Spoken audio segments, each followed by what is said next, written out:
How's it going, guys? Welcome back. So we got some big news. Andrei Vasilevskiy has signed an 8-year contract extension coming in at $9.5 million a year, and the question is he worth that much? And more importantly, is he worth that much to the Tampa Bay Lightning? Should they have signed him that much? So over the past 3 seasons, Andrei has the 5th best save percentage in the league amongst goalies who have played over 100 games. The 8th best goals against average, which, you know, if you want to go and get technical and go down the statistical road, that would mean he's seeing more shots per game than other goalies, which in essence does mean no matter how loaded that Tampa offense is, Vasilevskiy is most certainly doing his part in keeping the opposing team score down to help them win games.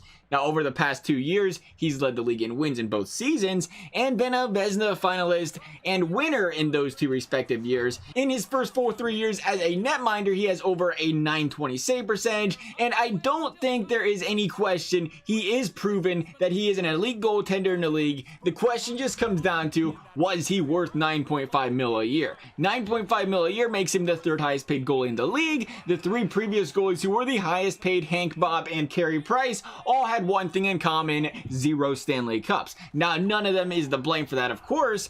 They have each had illustrious careers and have been the centerpiece around each team's success, but when you pay a goalie that much, it makes staying under the cap a complete headache. The Rangers are dealing with that right now as we speak. Once you get past Hank, though, the highest paid goalie salaries start decreasing significantly from 8.5 down to $7 million a year in Rask and Fleury. Then you go further down the list, you got Holtby making 6.1, Gibson making 6.4, Crawford making 6, Quick making 5, Ernie 5, Quick 5.8, excuse me. All goalies who you could really make an argument are elite goalies. Yes, I'm throwing Crawford in there. Look what happened to the Blackhawks once Crawford got injured these past 2 years. Funny thing is, Vasilevskiy is going to be the Crawford of this generation. The guy everyone says gets carried by a stacked team. And honestly, I'm sure that's going to be a huge topic of discussion here too, is because, you know, we brought up those other 3 goalies. All 3 of those goalies proved they can carry a team to victory. Vasilevskiy has, whether he can do it or not, has never proven that because he's literally playing on the most loaded team in the league. Nonetheless, that's not the point. The point is,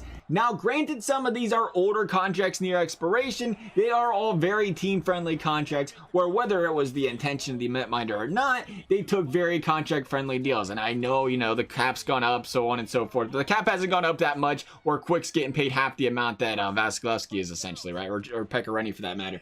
But whether it was their intention or not, I think they took very contract-friendly deals to leave some cap space for the team to build around them. Rene's probably stands out the most, Quick's as well. Could they have gotten more? Absolutely. Do you think they still could have afforded guys like Kopitar, Doughty, and yeah, we'll throw Kovalchuk in there. Sorry about that signing, right? But, or, you know, or in Nashville's case, do you think they could go out there and sign guys like Duchesne? Possibly, they still could have, but not as likely. So do I think Vasilevskiy is worth that money? Absolutely. Under certain circumstances, though. In order to sign a goalie to that sort of money, I think as a GM, you have to look at your team and say this: do we have any young elite players we need to sign in the next 3 years? Guys who might need $8+ million a year per se. If you do, and you still have plenty of cap space laying around, then sure, have a ball, sign them, right? Circumstance number 2, you're a team like Columbus, you have trouble getting top free agents to play for you. You're always going to have a pretty average team, and by average, I mean you don't really have that Matthews or that Malkin or that Kane on the team, and you don't see one in the future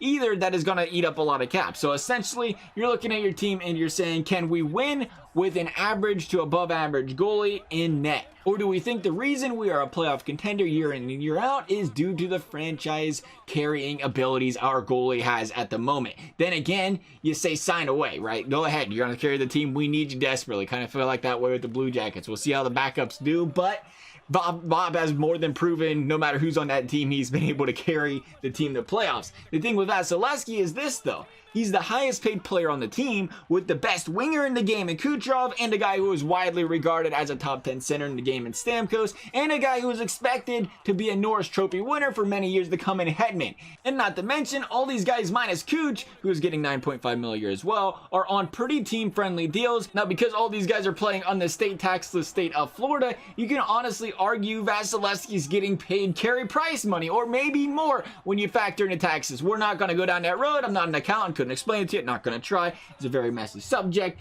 But the road we're gonna go down is the road to salary cap hell. Next year, the Lightning have 14 million projected cap space. 14 million cap space, and that's with Braden Point still not under contract, and that's with only 13 guys currently under contract for the 2020-2021 season.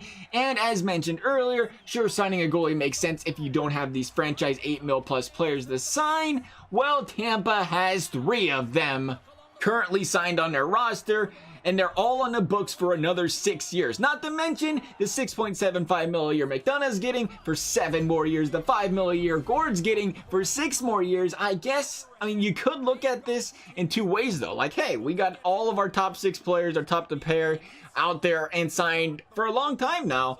And it's a very good core. The concern comes though when you struggle in playoffs and you need some depth players. That extra 2 mil, maybe 3 mil, you could have saved, could have went towards an extra depth guy. Maybe that's the new NHL though. Go top heavy. The Blues might disagree though. But hey, it got a lot of teams in playoffs this year. It'll be interesting to see how all this plays out for Tampa because the team is absolutely stacked. I think we all know that. Until they're forced to give away guys like the Blackhawks had to do for some time to stay under the cap, Tampa's got to be the scariest team in the league. And Vasilevskiy is a big part of that. But that's what I'm thinking about the Vasilevskiy contract. I'd love to hear your guys' opinion on it as well. As always, thank you guys for watching. We'll see you next time.